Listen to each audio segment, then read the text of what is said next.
Leviticus 7, King James Version. Directions to priests. Verse 1. Likewise this is the law of the trespass offering, it is most holy. Verse 2. In the place where they kill the burnt offering shall they kill the trespass offering, and the blood thereof shall he sprinkle round about upon the altar. Verse 3. And he shall offer of it all the fat thereof, the rump, and the fat that covereth the inwards. Verse 4.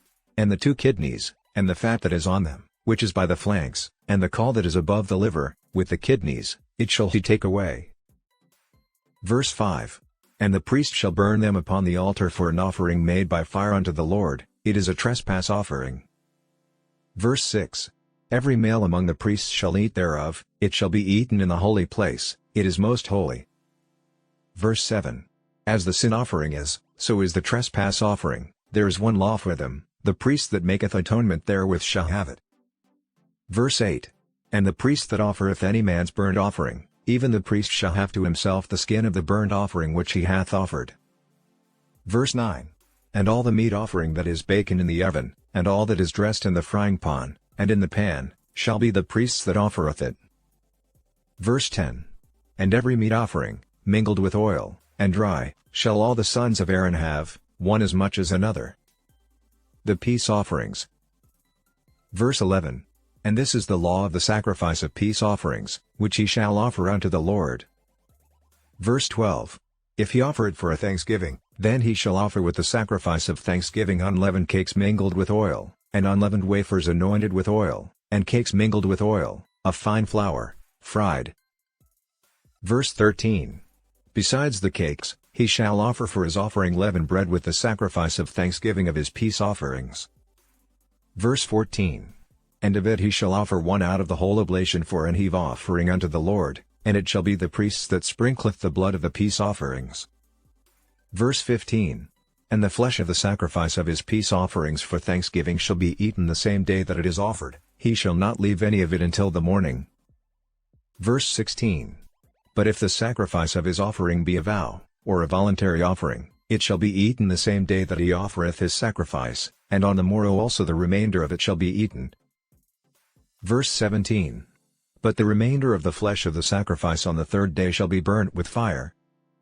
Verse 18.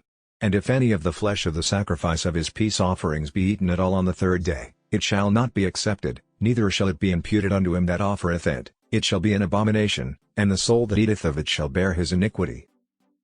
Verse 19. And the flesh that toucheth any unclean thing shall not be eaten, it shall be burnt with fire, and as for the flesh, all that be clean shall eat thereof. Verse 20. But the soul that eateth of the flesh of the sacrifice of peace offerings, that pertain unto the Lord, having his uncleanness upon him, even that soul shall be cut off from his people. Verse 21. Moreover the soul that shall touch any unclean thing, as the uncleanness of man, or any unclean beast, or any abominable unclean thing, and eat of the flesh of the sacrifice of peace offerings, which pertain unto the Lord, even that soul shall be cut off from his people. Verse 22. And the Lord spake unto Moses, saying. Verse 23. Speak unto the children of Israel, saying, Ye shall eat no manner of fat, of ox, or of sheep, or of goat. Verse 24. And the fat of the beast that dieth of itself, and the fat of that which is torn with beasts, may be used in any other use, but ye shall in no wise eat of it. Verse 25. For whosoever eateth the fat of the beast, of which men offer an offering made by fire unto the Lord, even the soul that eateth it shall be cut off from his people. Verse 26. Moreover ye shall eat no manner of blood, whether it be a fowl or a beast, in any of your dwellings. Verse 27. Whatsoever soul it be that eateth any manner of blood, even that soul shall be cut off from his people. Verse 28. And the Lord spake unto Moses, saying. Verse 29. Speak unto the children of Israel, saying, He that offereth the sacrifice of his peace offerings unto the Lord shall bring his oblation unto the Lord of the sacrifice of his peace offerings. Verse 30. His own hands shall bring the offerings of the Lord made by fire, the fat with the breast, it shall he bring, that the breast may be waved for a wave offering before the Lord. Verse 31.